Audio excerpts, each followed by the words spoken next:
Amen.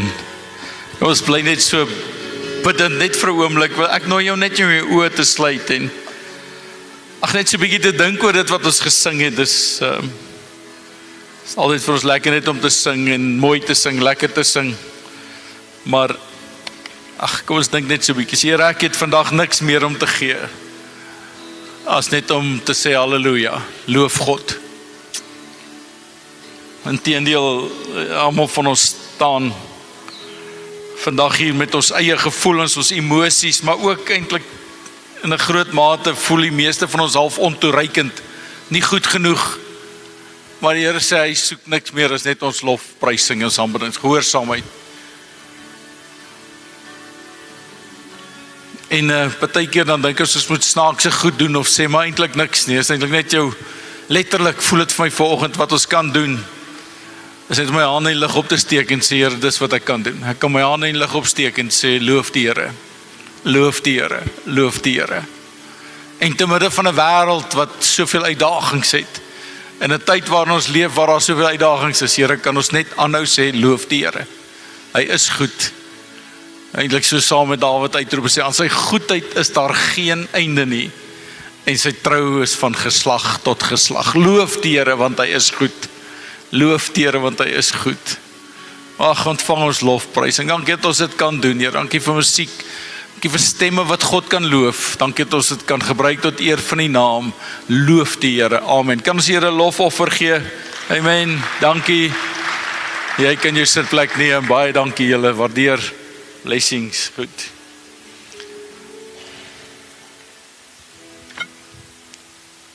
Ek staan nou, dit is my net, ek voel regtig en ek weet, dis dalk verkeerd, miskien is ek te relaxed met die goeders, maar wat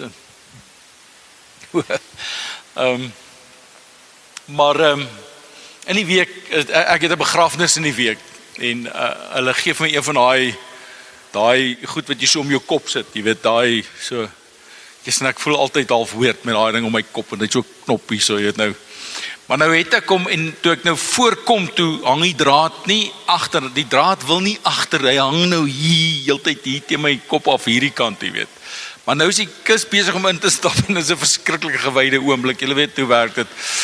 En nou probeer ek hierdie ding regkry, en ek weet nie hoe gebeur nie, my volgende oomblik, is hierdie draad hier bo om my arm so gedraai, my bril sit skeef, want ek het nou hom af, en nou staan ek, en nou is hierdie ander ding hier agter in my hemp af, jy weet, en daai hele gewyde oomblik staan ek daar, en ek kan net dink, hoe lyk ek op daai oomblik, nou moet ek hierdie ding uitkry, my bril, en ek kan nie, want my een hand is vas, en die ander een is hierso, en ek kan niks regkry nie, jy weet, maar, okay, fokus is gelukkig nie op my op daai oomblik, maar is my so interessant, en ek wonder partykeer, wat dink God met liefde, met respek teenoor 'n groot, almagtige, heilige God, in so 'n oomblik, dan wonder ek of hy nie ook maar daar staan met 'n smile en sê, jong, jy dink jy het alles in beheer, maar jy het niks in beheer nie, weet jy, klein goedjies wat baie moeilikheid veroorsaak, maar die waarheid is, ons probeer, nou in die week, en ek wil hierdie nie, want asseblief my mooi verstaan, maar ek kry 'n videoklip van iewers af, van mense wat in 'n kerk is, ek weet nie wat gebeur nie, ek wil nie probeer sê wat gebeur nie, maar die volgende ek spring daai ou op die kansel, en hy staan op die kansel, jy weet, en ek dink, ag Here, moet dit asseblief nooit vir my verwag, om op, ek weet nie of ek dink nie die kansel sal my kan hou nie, maar moet nie dit vir my verwag nie, en ek verwag ook nie van julle om weird goed te doen nie, maar partykeer moet ons net, ek voel so my hart, ons moet net ons hande in lig opsteek, en sê, Here, is 'n teken van lofprysing, maar is ook 'n teken van oorgawe, wat sê, Here, ek gee dit maar net, ek kan maar net vir myself ook lag, en ek gee dit vir U, so, verlede week het ek wil praat oor dit net, ek gaan maar aan met die gedagte van, jy weet, Jolande het eintlik maar begin met die gedagte wat sy gesê het, wat ek net love is God loves Mondays, en ek probeer net sê, Sunday faith, Monday work, jy weet, dit hou nie op nie, Maandag is jy 'n geestelike reus, moenie Maandag 'n vleeslike bees wees nie, jy moet Maandag dieselfde wees as Sondag, dis wat ek graag sou wou sien, maar die gedagte van geroep en gestuur, want dis iets wat ons moet elkeen verstaan hierso. En ek het die vraag verlede week gevra is, hoe meet ons regtig of 'n gemeente suksesvol is? En ek is nou deel van die nasionale church revitalization program, is so 'n groot ding, en dit is eintlik 'n ding wat vir jare al in my hart is dat, jy weet, hoe draai ons 'n kerk om, want dis skrikwekkend hoeveel kerke kry baie swaar. Ek meen, ons weet van ons dorp, van hoeveel kerke wat letterlik toemaak, oor hulle nie meer kan oorleef nie, oor hulle finansiëel nie kan oorleef nie. En dan vra ek, hoe werk dit? Want Matteus 16 sê vir ons dat Jesus sê, die magte van die doderyk sal nie oorwin. Ek sal my kerk bou, en die magte van die doderyk sal dit nie oorweldig nie. En dan wonder ek daaroor, en dan dink ek, ja, jy weet, wanneer is 'n kerk suksesvol? En ek's eerlik, en ek moet jou sê, I'm doing a lot of soul searching. Rarig, dis goed wat in my kop is, dis goed waaroor ek letterlik dink en lees en probeer agterkom. Wanneer is 'n kerk suksesvol? So wanneer kan ons as Die Gracia, wat nou nog 'n jong gemeente is, maar wanneer kan ons op 'n stadium gaan om te sê, jy weet, ons is suksesvol, of ons doen goed, jy weet, wanneer kom ons nou daar? En nou praat ek ook maar met baie ouens, en ek het 'n vriend wat 'n gemeente het daar in die Kaap, en sy gemeente op 'n goeie Sondag, sit hy 30 of 35 mense in sy gemeente, dan het hy 'n goeie Sondag, en hy's baie gelukkig met dit, en nou sê ek vir hom, want ek praat met hom ook in die goeders, dan sê hy, nee, maar ons is baie meer as hulle, so ons is nou meer suksesvol, maar ons weet, dis nie hoe dit werk, getalle maak nie 'n gemeente suksesvol nie, en dis so my opinie rondom die maatstaf van 'n gesonde gemeente, luister mooi wat ek sê, is nie wat hier op 'n Sondag gebeur nie. Die maatstaf van 'n gesonde of 'n suksesvolle gemeente is wat van Maandag tot Saterdag gebeur. Dit wat in die week gebeur, dit wat gebeur in ons dag tot dag lewe, wanneer ons daar buite in die regte wêreld is. Want in die regte wêreld is dit moeiliker om vriendelik te wees. Dit is moeiliker om lankmoedig te wees. Dit is moeiliker om genade te hê. Dis baie moeiliker as om hier tussen hier, wel ek wil eintlik sê hier waar dit nog moeilik is, hoe moeilik is dit daarso? Want ons sukkel partykeer om selfs net hier met mekaar vriendelik te wees, en ek sê dit nou nie met 'n rede, dis maar net hoe dit is. So wanneer ons as gelowiges, die Bybel gebruik die woord ambassadeurs, ek gaan nou by dit kom, maar ambassadeurs, wanneer ons as verteenwoordigers in ons wêreld instap.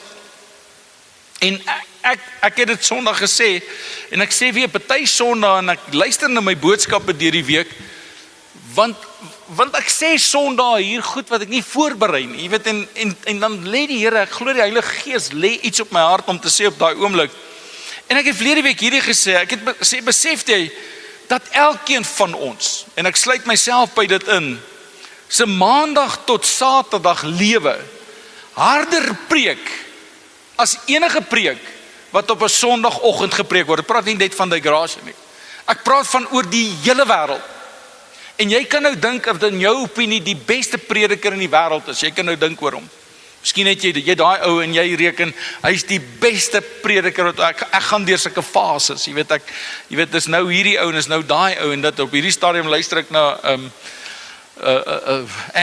sy naam Andrew Lloyd Webber, Andrew Lloyd Jones. Jones is en hy is 'n prediker wat in die 1800s gepreek, en skielik kry ek myself, ek luister na sy preke, en die goed wat hy in daai tyd, en ek so beïndruk met hierdie persoon se prediking, want onthou dis voor rekenaars, en hierdie ou haal tekste uit die Ou en Nuwe Testament, en hy doen verwysings, dis bonatuurlik, jy weet, ek het nie daai vermoë nie, maar ek dink aan die persoon wat in jou opinie die beste prediker is, en dan sê ek vir jou, dit wat sy gemeentelede van Maandag tot Saterdag doen, preek harder as daai persoon wat die beste preek wat 'n mens kan preek op 'n Sondag preek. Hierdie preek wat ek hier vir jou nou preek, beteken niks. As jy môre en Dinsdag en Woensdag, wanneer konfrontasie jou kant toe kom, wanneer probleme jou kant toe kom, nie iets daarmee kan maak nie. En dis hoekom ek miskien nie verder kom as wat ek kom nie, en hier's wat ons moet, en ek sê dit ook oor en oor die laaste ruk, maar dis so iets wat ek gesê het, wat in my hart inspreek, en dit is, dat die moeilikste ding van Christen wees, is om Christus te leef. Nie net in die wêreld nie, maar selfs in jou eie huis, in jou familie, in jou gesin, jou man, vrou, kinders, is dit partykeer die moeilikste ding, is om Christus daar te leef. Want ons het uitdagings, ons is gefrustreerd, ons word kwaad, nou is die spreekwoord wat sê, partykeer vir die mense wat jy die liefste is, maak jy die seerste. Want ek kan dit nogal reg kry om met iemand op straat ordentlik te wees, en dan kom ek by die huis en skree ek vir my vrou en kinders, of vir my man en kinders. Dis nie net die mans wat skree, die vrouens skree ook. Maar die moeilikste deel van Christen wees, is om Christus te leef, wanneer frustrasie op jou pad kom, wanneer krisis in jou pad kom, om dan te smile and wave, vriendelik te wees, 'n nice ander, dan is dis moeilik, dis regtig moeilik, en ek weet, omdat ek baie van julle nogal goed ken, weet ek hoe sukkel ons daarmee. Ons sukkel wanneer goed verkeerd loop, om Christus te leef. Ons sukkel wanneer ek gefrustreerd is, om Christus te leef, en dan kry jy nog hierdie goeie broer, wat op daai oomblik vir jou wil sê, bid net, glo net, of bly vriendelik, want dis nie wat jy wil hoor dan nie. Jy wil dan hoor, is okay. Verloor het vir 'n oomblik, ons kan nou weer aangaan. En hier is 2 Korintiërs 6 vers 1, die boodskap sê, is so amazing, as God se medewerkers en verteenwoordiger hier op aarde. Ek onthou nou toe ek op skool was, ek onthou hierdie geleentheid nou nogal so weird, dat ek dit nou onthou, maar ek onthou dat ons een aand uit ons dorp uit gaan na 'n ander dorp toe, om iets te gaan kyk daar, ek weet nie, een of ander toneels, ek kan nie eens onthou wat dit was nie, maar ek onthou hoe dat 'n klomp van ons seuns en ek was nie deel, ek was regtig nie deel van dit nie, maar nie hoor ek nie ander keer, maar daai keer was ek nie deel daarvan nie, maar daai dag toe vang hulle in hierdie toilet, vang hulle hierdie seuns rook, en hulle sê vir hulle, maar julle mag nie rook as julle skoolklere aan het, dus jy weet, dis die gesprek wat ek toe op afkom. Toe sê ek, so as hulle nou hulle skoolklere uittrek, kan hulle dan maar rook. En die persoon wat ek toe vra, besef ek het hom nou vasgevra, want hy het nie die antwoord op daai vraag nie. So, want ek sê toe, trek net julle skoolklere uit, dan is dit okay, jy weet. En hierdie prefek wat daar staan, wat hulle nou, hy is nie van ons skool nie, hy is nou van die ander skool. Hy staan toe daar en hy het nie antwoord daarop nie, maar dis tog iets, wanneer ek my skoolklere, of wanneer ek my uniform aan het, dan verteenwoordig ek die plek waarvoor ek werk. En letterlik as jy 'n badge op het wat sê, ek is nou hierdie persoon, en dis wat die Bybel vir ons sê, ons is verteenwoordigers, ambassadeurs, ons is medewerker, is 'n ongelooflike woord om aan te dink, ek en jy, 'n medewerker van God op aarde, en ek wil hê jy moet vir 'n oomblik daaroor dink, ek wil hê jy moet dink aan jouself sien, as nie 'n niemand nie, as nie 'n iemand wat niks beteken nie. Ek wil hê jy moet jouself sien en sê, vir 'n oomblik moet ek myself begin sien as 'n medewerker van God. 'n Verteenwoordiger. Ek tree namens hom op. En ek het hier die storie vertel van Eksodus 3 vers 9, want ek besef, dis waar ons is. Hy sê, dis God wat met Moses praat, en hy sê, ek het tot in die hemel gehoor, hoe die Israeliete roep, dat iemand hulle moet help. Hy sê, ek het gesien, en ek besef dit, terwyl ek hierdie in die week sommer net weer sit en lees, ek wil hê dit vir jou sê, want ek wil hê, jy moet dit baie mooi verstaan is, God hoor. Ek dink partykeer ons dink God hoor nie, God hoor, en hy sien, hy's nie blind nie. Hier is die gedeelte in Eksodus 3, ons weet nie eens vir hoe lank hulle gebid en uitgeroep en gesê, Here help nie, maar die Here kom by Moses, en hy sê vir hom, hy sê, ek het gehoor, en ek sien wat gebeur. En we weer, ek wil 'n bietjie oordryf oor dit, want nou dink ek, nou kan Moses op daai oomblik dink, nou is ons probleme verby. God het gehoor, en God het gesien, en nou gaan God iets doen.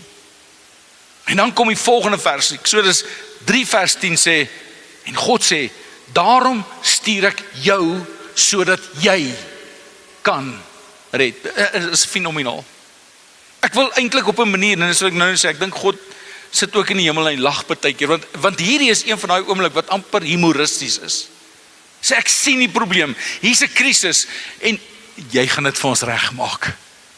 En dis waar Moses begin hakel het, Here ek, Here ek, en dis die groot probleem, en dis wat ons nie altyd verstaan nie.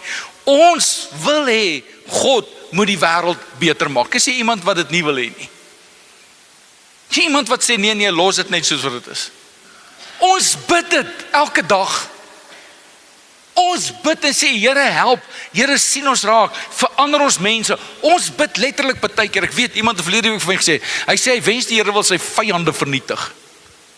Nou ek het daarom nie, ek dink aan die oom wat hulle het oor vergifnis gepreek, en toe sê die predikant, almal wat iemand moet vergewe staan, en almal staan behalwe hierdie ou oom van 87 wat hier voorsit. En hy sê, nou oom, en jy? Hy sê, nee, wat, hulle is almal klaar dood, ek hoef niemand te vergewe nie. Net ek wat oor is. Nou, hier is waaroor het eintlik gaan, is ons, is iemand hier wat nie 'n vyand, ek het nou nie baie, ek weet ook nie, ek het seker, maar jy weet, ek het nou nie iemand wat ek so kwaad voor is, wat ek bid, sê Here vernietig hom nie, ek het nie so iemand, rarig, ek het nie. Maar as jy nou vyande in jou lewe het, en jy bid, Here vernietig hulle, Here wis hulle uit, ons wil almal hê dat korrupsie moet uitgeroei word, op 'n manier, dink ek, Here, as al die geld wat gesteel word, al die korrupsie wat plaasvind, as daai geld net reg aangewend word, hoe wonderlik, amazing gaan ons wêreld, ons land Suid-Afrika nie word nie. Hoe fantasties gaan dit nie wees nie. Ek kyk nou na die wêreldbeker in Spanje nou die aand. Ek het net so 'n stukkie gekyk toe Bafana gespeel het. Ek probeer 'n bietjie patrioties wees. Alhoewel ek die skor voorspel het op 5-0. Het hulle my verras deur net 2-0 te verloor, jy weet, maar nie dit. Ek kyk na daai stadion en ek onthou die fiasco met die stadions hier in Suid-Afrika, jy weet, die goed wat hulle gebou het en wat nou op 'n groot manier wit olifante is, en die korrupsie wat met dit gepaard gegaan. En dan dink ek, hoeveel beter kan ons land nie wees as ons net die goeders reg aanbid. So almal van ons bid vir dit. En dan dink ek ook op 'n manier dat God se antwoord het nog nie verander nie. Ek glo met my hele hart dat ons bid en vra en God sê, ek hoor, ek sien, en daarom stuur ek jou sodat jy kan, elke een van ons, op 'n manier in ons wêreld instap en ons saamwerk om ons wêreld beter te maak. Partykeer doen God 'n wonderwerk wat ons nie weet hoe dit gebeur het nie. Maar ek het in my lewe iets gesien, dit is dat in die meeste wonderwerke wat God doen, sit daar 'n mens agter daai wonderwerk. Ek vertel nou die dag vir iemand, ons het eendag 'n sending uitreik in Malawi toe. En ons ry en ons het groot sleepwaens en dis swaar gelaai want ons gaan 'n dak opsit vir 'n sendeling in Malawi. En ons ry so teen 'n afdraande af en almal is op spoed en die volgende oomblik slaan een van daai sleepwaens 'n slaggat. En hy ruk dubbelwiels, ruk daai wiele uit dat hulle so dwars staan onder daai sleepwa. In die middel van nêrens. En van die pad af en hier's 3-4 karre en nou staan almal van ons daar. En almal wat dit sien weet op daai oomblik het ons 'n wonderwerk nodig. Here, kom skuif hierdie wiele net bonatuurlik reg. En jy sê dit, want dit klink as jy dit vertel, klink dit onmoontlik. Ons is nog nie almal uit die kar uit nie. Stop daar 'n Land Cruiser met 'n sleepwa. En hierdie ou sê, so wat het julle nodig? En hierdie persoon in beheer van daai trailer sê, wel, al manier hoe julle ons kan help, is as julle 'n welder, 'n grinder en 'n cutting torch het. En daai ou sê, I've got it. Jy kan nie. Hoe verduidelik jy dit? Vir die hele tyd wat ons staan die pad vol en maak hy sleepwa reg, daar is nie nog een kar wat daar verbykom nie. Dan besef jy, hier's 'n mens agter hierdie wat 'n wonderwerk vir ons, 'n letterlike wonderwerk veroorsaak. So in die meeste gevalle in my lewe, wanneer ek bid en sê, Here, nou het ek 'n probleem, dan is dit die Here wat iemand op my pad stuur. En ek dank die Here dat hy my ook al gestuur het om 'n wonderwerk in iemand anders se lewe te kan wees. Ek het hierdie fundamentele oortuiging in my hart, dat kerk kan nie, moenie en behoort nie net 'n boksie te wees wat jy tik op 'n Sondagoggend, ek was daar nie. Dis nie soos gym, wat sê ek moet 3 keer 'n week in die gym wees, sodat ek my discovery punte kan kry nie. Kerk mag nie hierdie ding wees, dat jy vanmiddag huis toe gaan en dink, been there, done that, I'm good for the week. Nou gaan die Here my seën en hierdie week gaan 'n goeie week wees. Dit mag dit nie wees nie. Die kerk is die mense wat môre in die wêreld ingestuur word om God se verteenwoordigers in die wêreld te wees. En ek wil hê jy moet mooi verstaan, nie elke dag, en don't become preachy, jy weet, don't become preachy, daar's niks wat my so irriteer, as iemand, wanneer ek in 'n krisis is, nou wil hy vir my preek nie. Ek wil nie 'n preek hoor nie, maar ek wil iemand hê wat langs my sit en sê, Johan, hoe sort ons hierdie uit? Het is partykeer net te maklik om te sê, ek bid vir jou, of het jy al hierdie preek geluister, en ek het nie altyd tyd vir preek geluister nie, jy sit in 'n krisistyd, het jy 'n preek nodig nie. Jy het iemand nodig, wat hier by jou skouer kom en nou vat en sê, hoe help ek jou? Hoe maak ons hierdie ding reg? Hoe sort ons hierdie uit? Nou maak ons 'n plan. En ek het hierdie storie nou 2 keer al vertel, soos die 3de keer, ek gaan nou nie weer nie. Maar ek vertel hierdie storie van Stefanus, want 2 weke terug, preek ek oor hierdie gedeelte, en ek besef nie eers wat ek gebruik nie, maar hierdie gedeelte in Handelinge 7 vers 59, hulle gooi Stefanus met klippe dood, en die Bybel sê, hy het op sy knieë neergeval en hard uitgeroep, Here, moenie die sonde teen hierdie mense laat tel nie, vergeef hulle. En ek het hierdie vraag gevra, hoe doen mens dit? Wanneer jy die slagoffer is, en Stefanus was 'n amazing mens, gaan lees oor, nie baie oor Stefanus nie, maar jy lees dat hy vroom, heilig en vol van die Heilige Gees was. Iemand wat weduwees en wese gehelp het, mense gehelp het wat swaar kry. En hierdie ouens besluit, nee. Jy praat net te veel oor Jesus en hulle gooi hom met klippe dood. Ek dink dit moet gruwelik wees om so te sterf. En terwyl hy sterf, roep hy uit en sê, Here, vergeef. Hoe doen mens dit? In die wêreld waar ons leef, as iemand jou kar stamp, dan klim jy uit en jy is reg om hom te slaan. 'n oorlog, ons 'n fight, jy weet, 'n ding eskaleer, nou die dag weer iemand doodgeskiet, oor ons mekaar se karre gestamp, 'n kar wat reggemaak kan word, te stamp. Hierdie ou roep uit, hy is besig om te sterf, hy is besig om sy asem uit, laaste asem uit te blaas, hy sê, Vader, vergeef hierdie mense. Hoe doen mens dit? As jy by Jesus was, as jy by Jesus tyd deurgebring het.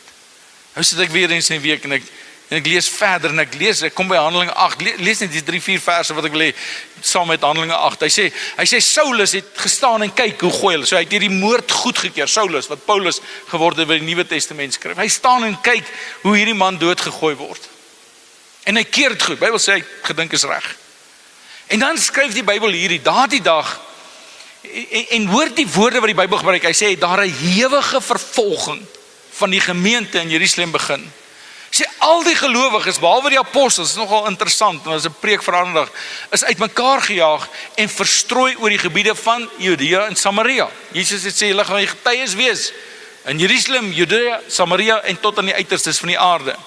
En dan sê, luister vers 3, hy sê Saulus het die kerk probeer uitroei. Hy het van huis tot huis gegaan, mans en vrouens laat uitsleep en hulle in die tronk laat sit. En ek weet, baie keer, dan probeer ons 'n situasie skets. Ek weet nie, jy kry partykeer 'n skrywer wat 'n situasie kan skryf, dat jy dit letterlik voel. Nou onthou ek, iewers het iemand, dis jare terug, hulle sê hierdie prediker het gepreek oor die hel. Hy het so intens gepreek oor die hel, dat dit vir die mense wat daar gesit het gevoel, of die vlamme van die hel hulle brand. I don't have that ability. Ek moet dit op 'n ander manier vir jou probeer verduidelik. Maar ek dink nie ek en jy verstaan wat gebeur wanneer daar 'n ewige vervolging, ons hoor 2 woorde. Maar hierdie 2 woorde beskryf iets wat onbeskryfbaar is. Hierdie mense word uit hulle huise uitgedryf, uit hulle stad waar hulle gebly het, uitgedryf. Hulle vlug vir hulle lewens. Want as hulle gevang word, sterf hulle op die mees verskriklikste maniere moontlik. Dis wat gebeur. En ek wonder baie keer daaroor, want jy sien, ons gemaksone is van so 'n aard, dat ek en jy nie die vlamme van die hel voel brand nie, is letterlik, en is eintlik net goed so. Maar ek en jy besef ook nie, dat God se opdrag ernstig is nie. En hy sê vir hierdie mense, julle kan maar gaan lees, hy sê, julle sal krag ontvang wanneer die Heilige Gees oor julle kom, en julle sal my getuie wees, sê hy, in Jerusalem, Judea en Samaria, en tot aan die uiterstes van die aarde. Maar wat gebeur is, hierdie klomp gelowiges, Christene, en ek sê dit nie negatief nie, geniet dit te veel in Jerusalem. Jy kan dit gaan lees in Handelinge. Hulle het niks tekort nie, genoeg van alles. Mense verkoop hulle eiendom, deel die geld onder mekaar, maak seker almal het genoeg van alles en dit raak net te lekker. En dan kom Handelinge 8 wat sê, daardie dag het daar 'n hewige vervolging teen hierdie mense uitgebreek. En hulle vlug vir hulle lewens en hulle vlug na die plekke toe waar Jesus sê, julle sal my getuies wees, Judea en Samaria en tot aan die uiterstes van die aarde.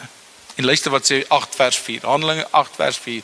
Hy sê hierdie gelowiges wat uit mekaar gejaag is, het so ver as wat hulle gegaan het, die evangelie verkondig. Dit is my net so amazing. Ek en jy staan môreoggend op in 'n gekontroleerde omgewing. Ons het 'n wekker wat ons wakker maak. Ons het 'n geyser wat die water warm maak. Ons het heaters vir die kamers warm maak. En ons stap uit in die wêreld in. En vanaand, môre aand weer terug. Hierdie mense vlug vir hulle lewens. Uit mekaar gejaag. En die Bybel sê, so ver as wat hulle gegaan het hulle die evangelie verkondig. Oral waar hulle kom. In elke konfrontasie, elke plek wat hulle was, waar is julle op pad hier? Nie ons hardloop vir ons lewens, want Paulus of Saulus is besig om ons te soek. As hy ons vang, gooi ons in die tronk, wilde diere vreet ons op, of ons word verbrand, of wat ook al met ons gebeur. Ons word verskriklike maniere doodgegaan. Maar het jy gehoor dat God Jesus gestuur het om vir ons te sterf?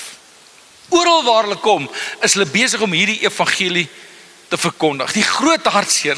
En ek het regtig dink daaroor, en ek wil nooit, jy moet my nooit dink dat ek die kerk afbreek of negatief is oor kerk nie. Kerk is God se antwoord.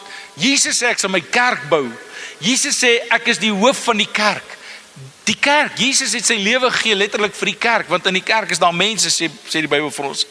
Maar die kerk in 'n groot mate het die kerk net 'n massive wagkamer geword, en ek praat nou van 'n wagkamer nou waar ek en jy, en ons sit nou nie net in wag nie, maar waar ons eintlik net die verwagting het dat as ek doodgaan, gaan ek hemel toe. Dit is eintlik net 'n plek waar ek dink of waar ek voel ek's veilig want ek behoort aan die kerk. My naam is in 'n register geskryf. Ek het deur al die stappe gegaan om nou 'n kerklidmaat of 'n Christen te wees. En nou totdat ek hemel toe gaan, luister my mooi, dan stem jy met my saam of verskil met my, dis reg. So ek waag om hemel toe te gaan, maar terwyl ek nou nog hier is, dan bid ek net dat ek 'n rustige, probleemvrye, krisislose en siektevrye lewe sal hê. Totdat Jesus kom om my te kom haal. Op 'n stadium, ek dink jy is nou meer so groot nie, maar op 'n stadium met al ons, nie al, maar baie van ons songs wat ons gesing het, dit was, as ons nou eers in die hemel, when we all get to heaven, was een van hulle gewees. What a day of rejoicing that will be. Jy weet, en dit is so, het gaan great wees. Maar op 'n manier, glo die meeste mense, ek behoort aan 'n kerk, en ek gaan hemel toe, en dis die belangrikste van alles. Inteendeel, die slim mense, lees ek in hierdie week, hulle noem dit die volgende, an escape narrative. Escape, met ander woorde, ons ontsnap die moeilikheid en die krisis van hierdie aarde, want ons gaan hemel toe. Eendag, hoe dit nou ook al gaan wees. So, almal van ons verstaan, die probleem op aarde is sonde, ons verstaan die oplossing is vergifnis, ons word vergewe, en ons besef dat die bestemming is die hemel, ons gaan hemel toe. En dit word so gepreek, jy het twee keuses, as jy doodgaan, gaan jy hemel toe of hel toe, soos in 'n restaurant, jy weet, rook of nie rook nie, jy kies waar jy wil sit, in die rokersarea of nie rokersarea, okay? Maar is amper asof die hemel ook so 'n keuse is, ek kan kies, gaan ek hemel toe of gaan ek hel toe? En dan wat gebeur is, elke Sondag, dan kom ons hier by mekaar, en dan is dit die predikant se werk, om vir my te sê, vir jou te sê, dat jy reg is, jy gaan hemel toe, jy het al die stappe gevolg, jy het gedoen wat gedoen moet word, jou naam is ingeskryf in ons register, as jy dood gaan begrawe ons jou, as jy kinders wil trou ons hulle, jy's fine. Jy het niks om oor te worry nie. Jy's deel van, jy pas in. En die res, hoef ons nie eintlik oor te worry nie. Hoef nie te worry oor oor dit wat gebeur op hierdie aarde nie. Inteendeel, daar was 'n tyd gewees wat hulle gesê het, moenie eers koerant lees nie, moenie nuus luister nie, want dit maak jou net negatief.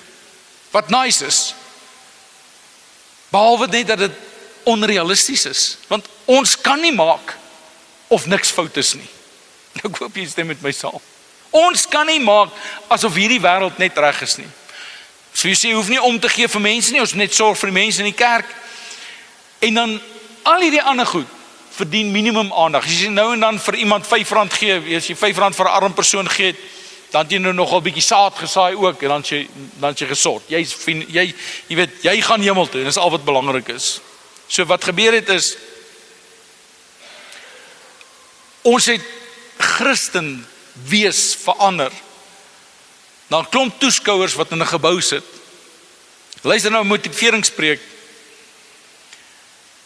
En die kerk is gebou op 'n klomp, en hierdie is so gevaarlik om te sê, want een van die definisies wat ek lees in die week is, dat hulle sê eintlik dat dit is 'n groep professionele persone wat die kerk lei. Nou wil ek, my opinie daarvan is sogenaamde professionele persone, want ek weet nie hoe professioneel is ons as predikante nie, is maar net 'n vraag wat ek vra. Maar hoe dat ons nou by die Here hoor, en hoe dat ons vir jou kan sê, dat jy reg is, dat jy okay is, en dat ons bid dat alles met jou net goed gegaan. So ons kom net, ons word, en die woord daarvoor, dis eintlik so 'n slegte woord, want dis die wêreld waarin ons is consumers, ons is verbruikers. Elke ding wat jy in hierdie, wie weet, jy stap in 'n winkel in, en jy's 'n verbruiker, jy koop goed wat jy gaan gebruik. En kerk word op 'n manier iets wat ek kan gebruik, want dit werk vir my. Ons kom nie om te ontvang nie, ons kom net om te hoor, wat kan ek kry? Sê vir my ek skrik, sê vir my ek goed, sê vir my. En ons verstaan nie die verantwoordelikheid wat daarmee gepaard gaan nie. En dis wat ek vandag vir jou wil sê, dat elke sitplek in hierdie saal word beset deur iemand wat ook op 'n sending, op 'n mission is, soos wat ons die begin van die jaar sê. Ek en jy, ons almal is op dieselfde mission. My preekstoel is hierdie tafeltjie. Maar jou preekstoel is jou werksplek. Hoe jou werksplek ook al lyk, dis jou preekstoel. Of dit nou 'n koffiewinkel is, of jy in 'n koffiewinkel sit, of jy in 'n restaurant sit, dan word dit jou preekstoel. En dis eintlik die storie wat ek wil hê ons moet verstaan. Is die storie van herstel, die storie van restaurasie, die storie van anders wees, vir mense 'n ander tipe van lewe gee, as net om te verstaan, ek is gered en ek gaan hemel toe. Dit is soveel meer as dit. As dit net dit was, ek het nogal gedink daaroor, as dit net dit was, dan moes ons eintlik die dag toe ek die Here begin dien het, dadelik hemel toe gegaan het.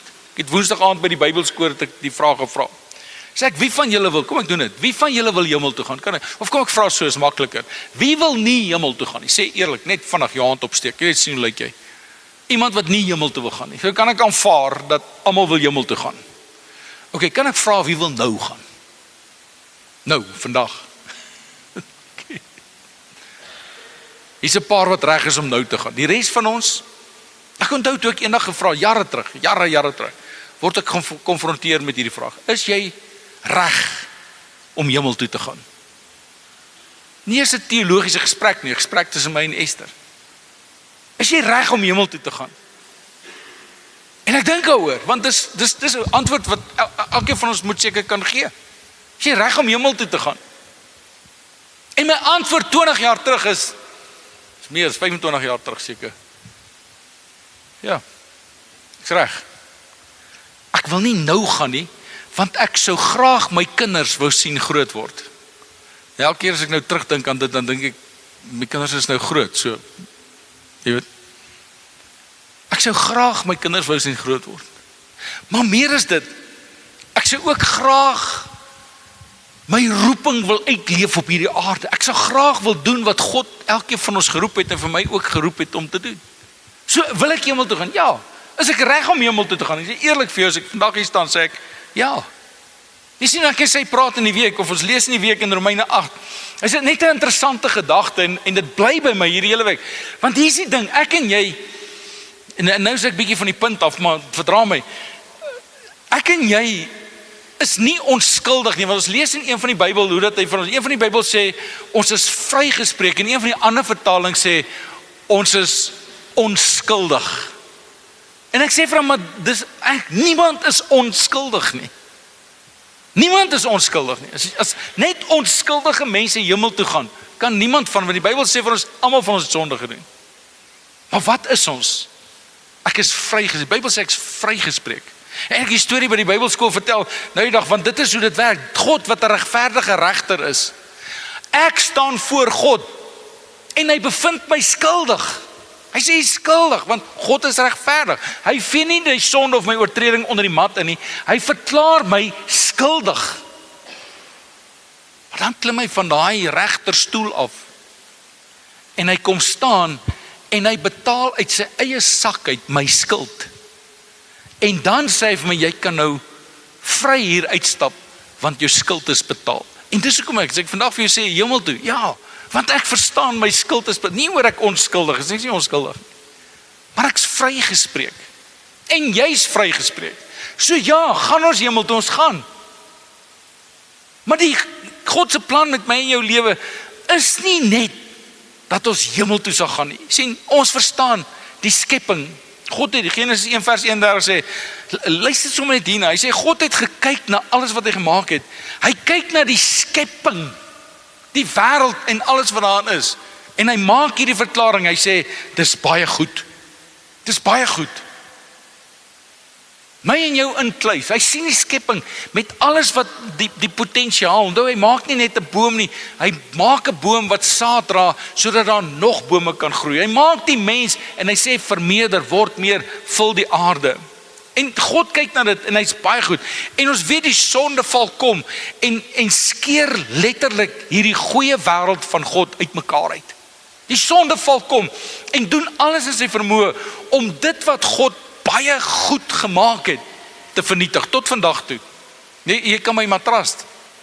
As ons kyk na sonde, dan sien ons dat sonde se poging, is eintlik net om alles te vernietig. Inteendeel, ek lees hier, is vir my so mooi, die prediker se naam is J.K. Chesterton. Nou J.K. Chesterton, dink ek het tot 1940 gelewe.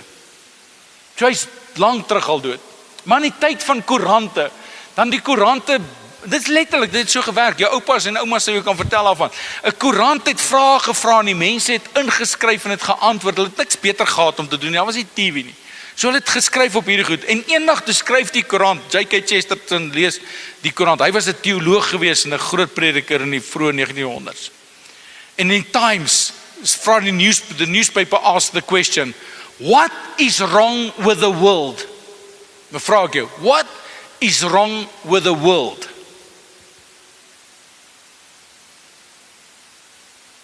En J.K. Chesterton skryf, hy sê, dear sir, you ask the question, what is wrong with the world? And the answer is, I am. Hoor mooi, jy moet 'n bietjie dink daaroor. Wat is fout met die wêreld? En die antwoord is, ek is. Want ek's 'n mens. Ek's deel van die mensdom. En die probleem met ons wêreld is nie diere en bome en die natuur nie. Die probleem met die wêreld is die mens. Die mens, dis die mens. As jy die wêreld in een woord sou moet beskryf of die probleem van die wêreld, wat sou dit wees? God gebruik sy woord om die wêreld te beskryf is baie goed. Maar die mens kom en die mens vernietig die wêreld. Nie ek en jy nie. Ek hoop nie so nie.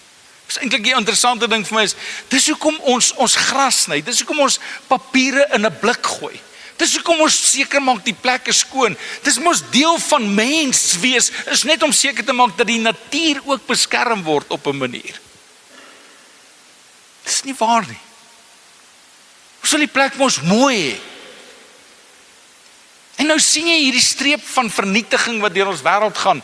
Dan vra ek vir jou nou wie se meer, want die Bybel kom net so terloops, soos Johannes 10 kom en sê, Jesus praat, hy praat van die duiwel, hy sê, hy kom steel, slag en verwoes. Dan sien jy steelslag en verwoes. Dis mos nie hoe God na die wêreld kyk nie. God kyk na die wêreld sê dis mooi. So wat is die oplossing? En kom ons kyk gou, Romeine 3:23 sê, ons het immers almal gesondig, ons almal het God beroof van die ere wat hom toekom.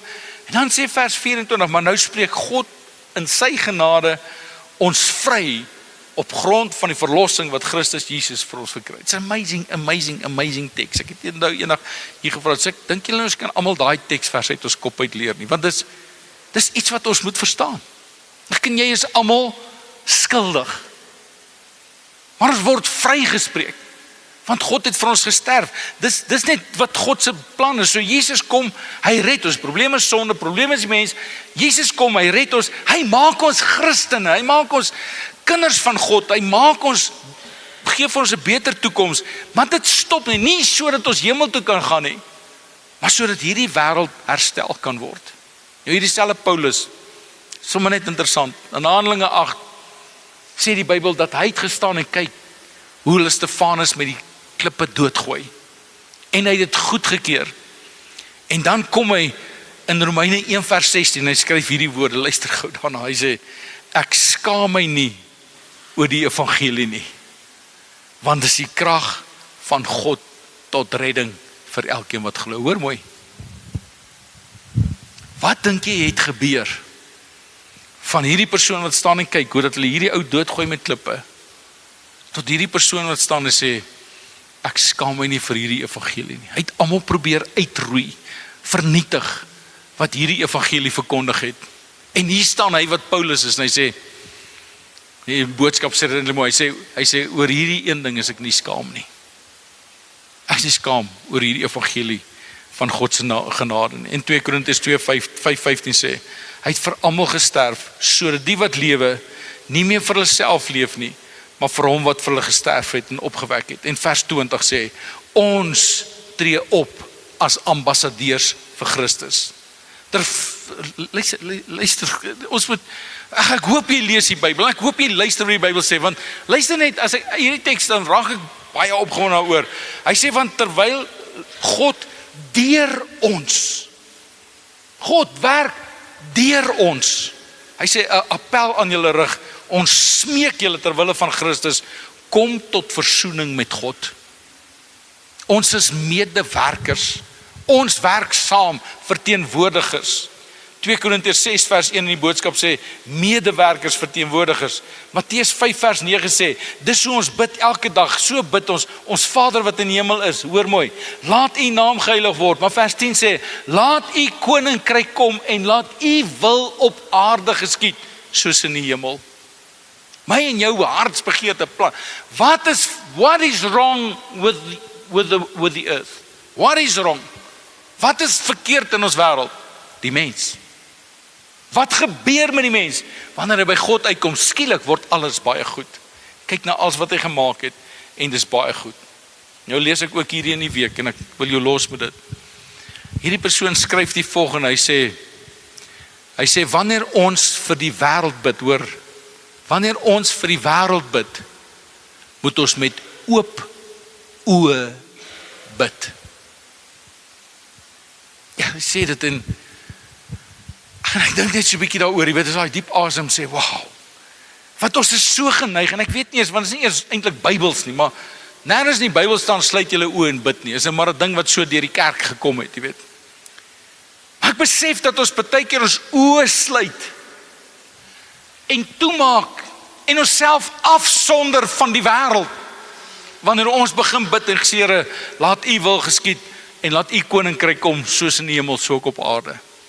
Dan sluit ons oë en ons sien nie. Hy sê, wanneer jy vir die wêreld bid, en ek besef, wanneer ek in my kar ry, wanneer ek in die straat loop, wanneer ek by my werk sit, wanneer ek in 'n besigheid is, wanneer ek goed sien wat hier om my gebeur, dan moet ek met oop oë bid en sê, Here, laat u koninkryk kom, laat u wil geskied, Here, laat met hierdie mense ook gebeur, wat volgens u wil en plan vir hulle lewens is. Ek besef, en ek besef, dat ons wêreld is nie op 'n goeie plek nie. God sien dit en hy hoor dit. Dis nie dat hy blind is vir dit nie. Maar sy opdrag van Exodus tot vandag hierso het nie verander nie. Daarom stuur ek jou sodat jy kan. En ek besef dat as jy deur ons wêreld ry of stap of dit op 'n TV of 'n tydskrif of wat dit ook al is, en jy sien iets en dit tref jou hier in jou hart. Dit raak jou, jy weet, dit raak jou. Jy voel die pyn van dit, jy voel die onreg, jy sien die armoede, jy sien die gebrokenheid, jy sien dit. En dit raak jou, dit vat jou hart. Dan is dit daai oomblik wat God besig is om vir jou te sê, ek stuur jou, sodat jy kan 'n verskil ook daar maak. En ek wil jou vra om jou oë nou te sluit. Ek vra jou terwyl jy jou oë sluit, dat jy net sal sien, miskien in hierdie week het daar iets gebeur, miskien was jy verontreg in hierdie week. Jy sien, jy was dalk die slagoffer in hierdie week van een of ander geweld, of een of ander onregverdigheid. Miskien in hierdie week het dinge vir jou nie geloop, soos wat dit moet gaan nie. Het was vir jou moeilik om Christus te leef hierdie week, as gevolg van die goed wat gebeur. Dan vra ek jou, ek vra jou, om net in daai oomblik in te kyk en sê, Here, wat is u wil, wat is u plan vir daai situasie? Hoe kry ons wêreld weer? Baie goed, en ek weet, ons gaan dit nie oornag val, ek weet, dit gaan nie oor gebeur nie, ek weet, dit gaan tyd vat, ek weet, dit gaan moeite vat, en ek het ander dag met julle gepraat, en sê ek, dit kos jou iets, wanneer jy besluit maak, dit kos jou iets, vir jou tyd, of geld, of moeite, of ongerief, om net op 'n manier te help waar jy kan. En hierdie boodskap is nie om vir ons te sê hoe sleg is ons nie, is vir ons om te sê wat die potensiaal is wat in ons is. En hierdie week gaan jy by iemand sit.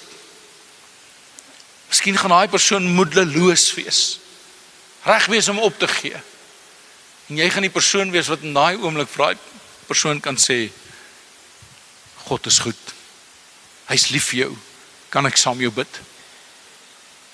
Jy gaan dalk sien onreg wat plaasvind, en jy gaan die geleentheid kry om te sê, ek gaan dit nie toelaat nie, I'm gonna speak up, en die geleentheid gebruik, en 'n verskil maak.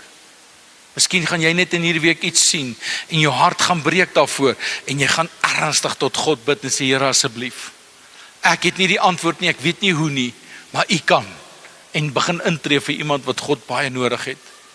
Miskien in jou eie huis, vir jou vrou of jou man of jou kinders, moet jy môre of iewers net daar wees om te sê, ek sien jou, ek saam met jou, ek bid vir jou, ons kom hier deur. God se plan het nog nooit verander nie. Sê ek sien die onreg, ek hoor hoe roep julle, ek stuur jou, sodat jy kan. Vader in die hemel, ons, miskien vanoggend kyk ons na getalle en dink, ons is nie baie nie, en dit maak glad nie saak nie. Here, maar elkeen van ons wat hier sit, gaan in hierdie week wat kom 'n kans kry, om ons net so bietjie, ons ding wat op my hart lê op hierdie oomblik, is om vir jou te sê, in hierdie week gaan jy iets sien, en die Here sê, ontferm jou daaroor. Ontferm jou daaroor. Staan stil vir 'n oomblik, en bid met oop oë vir daai situasie, sodat jy die volle impak van dit kan raak sien. So Vader, ons wil vanoggend kom en sê, asseblief, ek staan hier voor en ek weet nie eens al die antwoorde nie, ek weet nie hoe nie, ek weet nie waar gaan ons begin nie. Al wat ek weet is, ons is klaar besig om 'n groot verskil in baie mense se lewens te maak. En ek bid so uit my hart uit, Here, dat U ons gebruik, en dat ons impak nie beperk sal wees tussen 9 en 11 op 'n Sondagoggend nie. Ons impak in ons wêreld massief sal wees, tot eer van die naam. Here, so ek seën elkeen in hierdie week wat kom, en ek wil bid vir hulle, Here, soos U ons leer om te bid. Ek wil bid en sê, Here, laat U naam geheilig word in elkeen van ons se lewens. Ek bid dat U koninkryk sal kom in ons wêreld, en ek bid, Vader, dat U wil sal geskied op aarde, net soos wat U wil in die hemel is. Ek seën elkeen daarmee in Jesus naam. As jy saamstem, sê amen. Amen. Dank